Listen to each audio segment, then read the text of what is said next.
This is a quick ramble about the learning field, designing courses and workshops, and sustaining dramatic tension in long-form fiction. Welcome to episode 130, and because it's one of the 10th episodes, this is when I take the opportunity to reflect on maybe some of what I've learned through doing this podcast or outside the podcast that in some way relates to vulnerability in life and art. And I'm lucky that's quite a broad topic. So it seems that quite a few different kinds of experiences might fit there. And so today what I'm going to do, and it actually took me a moment nothing was clicking for me in terms of what I wanted to talk about. But now I do have something that I want to talk about, and it's the text message that I received from my business coach. So I have a business coach because my career is pretty much getting chomped by AI, and there's lots of different opinions. People in the field have lots of different ideas about how, not if, definitely, but how AI will affect the way work is done. I design courses and workshops for corporate clients at the moment. And so some people just say we'll become more efficient. Some people say maybe we'll get to do better kinds of work. I personally think that for external consultants, things are going to change quite drastically because there will be less and less need to contract work out as employees are able to accomplish more with less time. Almost for free, pretty much for free. And that probably is going to affect a whole swath of professional services. But I definitely see it happen in my field, and I've been an external consultant all my life, and I'm not interested in having a job inside a company at all. So I'm exploring what the options are, the opportunities are, and I have a business coach that I am working with, and had a kind of a plan. I put together a plan. I had some thoughts around what I wanted to do. We had a great conversation, I guess 2 weeks ago now. And 1 week later, last week, I had a complete meltdown. And I just thought, I am toast. This is not going to work. I don't know what I'm doing. AI is leaving very little opportunity for me, I think, to do the kinds of work that interest me the most. And so I better just jet out of here. I need to find something 180 degree from what I do now, hopefully in a field, ideally in a field that is, will require working with AI, because I think that's going to be hard to avoid now, but isn't going to get chomped up by AI the way I do see my profession being chomped. So I left a long rambling voice message for my poor business coach saying, I don't think this is worth it. Why am I putting so much effort to pivot? That's a stupid business word, but whatever. Pivot in my field and find some new ways that maybe I'll be able to work for a couple more years before that also disappears. And why don't I just strike out on my own? Stupid AI is forcing me out. Why don't I look for some types of work that I want to be able to do that actually interest me, but most importantly are not going to get eaten up by AI. And I'm going to read to you the note that she sent back. This is the message that she sent back. And just so when she says learning design, design or learning design, that refers to the work that I do in terms of designing and developing courses and workshops. An observation. The design field doesn't have to implode for you to step away from it and do something else that you love. So a question then, what is truly driving you away from learning design? You don't have to invalidate the past, nor preserve a link to it. But it's okay too to want to let go gradually. Be honest with yourself about your motives, then get on with it.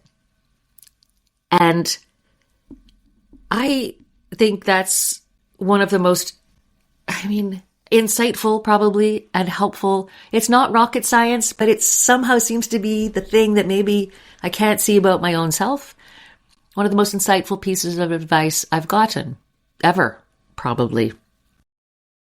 Because I have been dissatisfied with my career for years now, far predating AI, absolutely.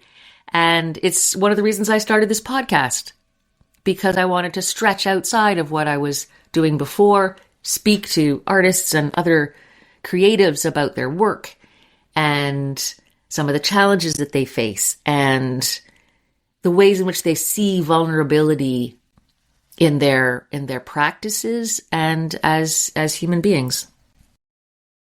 And so much came to me out of this note. I wanted to share it. I would hope that maybe it might resonate for some of you, depending on where you are in your own, I don't want necessarily progress like towards a goal, but just in your own development. As far as being honest with oneself, there's a few things. Being honest about what is motivating you or might be pushing you to change. And also being honest about why you may be resisting that change. And so I was putting all the weight on AI for pushing me out of a field I was dissatisfied in, because ultimately it's the fear of letting go of the things that I know. And I know this isn't rocket science, right? It sounds so obvious when I say it out loud. But there is something satisfying about saying out loud, even after several years, at least 4, 5, 6 years of really trying to look into myself and think about what I want to do next and what would satisfy me in terms of my own creative self-expression. I've done a lot of thinking around it, and I've tried different ways of expressing myself as far as exploring different crafts and different, like spending some time drawing, taking photographs, all the different activities that I explore as far as ways of expressing, who I am or what might be meaningful to me or what themes are most important to me. And I'm still not there yet. And there's this great balance of, you're trying, you're kind of moving along towards what we don't know. And do we want to take a measure of progress? Oh, probably not really, except in a gentle sense of just saying, at least you're moving. At least you're sort of wriggling your way along in some form towards something. And I'm not going to worry about whether I'm going to worry less about the circumstances that are surrounding me or anyone as far as the impact of AI. Who knows where it's going or what that impact might be in different ways across the different ways we live our lives. But I just started last week a writing course, or an 8-week writing workshop on sustaining dramatic tension in long-form fiction. And we went last week. Actually, my mother and I are taking this class together. So we went last week, and super interesting, took lots of notes, felt a little bit not unsure about how to get going, because it's good from the get-go. We are writing. So in class, we had to start taking notes, and then we have a piece due this week. And I'm one of the 6 people who will be reading the piece out loud in front of my peers on this coming Monday evening. And we have to come up with the protagonist and the super objective and all this. There's a framework to work within, and then we write a scene. And I was casting my mind about, because actually in the class, which always gets me a little bit stressed, but in the moment, in the class, we had to start working on our idea. And so I thought about different things. I took some notes, which were essentially autobiographical. So the protagonist is a middle-aged woman and in this kind of a situation. And I didn't read on Monday. So that meant that I had a chance to make some adjustments. And and then elaborate and then share my scene and those notes on Monday. And I was sitting on Tuesday. I just already was motivated to get down and get in there and start writing. And I just thought, well, I still am going to write kind of what I know, which I don't think is a rule in writing, but I thought that I feel like that's something that I want to do. And so the protagonist is still a middle-aged woman. She's a corporate consultant. She's looking to change what she does. And her super objective, which is kind of the ultimate goal of the whole piece, will be she wants to become a surf instructor. And so I thought, well, I mean, I don't necessarily want to become a surf instructor, although that seems pretty darn AI proof at the moment. That would be kind of an amazing thing, but I don't live anywhere near an ocean, and I'm not a particularly skilled surfer yet at all. And I'm terrified of the water. Not terrified. I'm scared of falling in the ocean. I'm scared of the waves. So all of this together to say, I'm still sort of wriggling my way along. Creative writing is not AI proof itself. So I was thrilled that there were 12 other people, or let's say we were class of 12, 11 other people with me that night.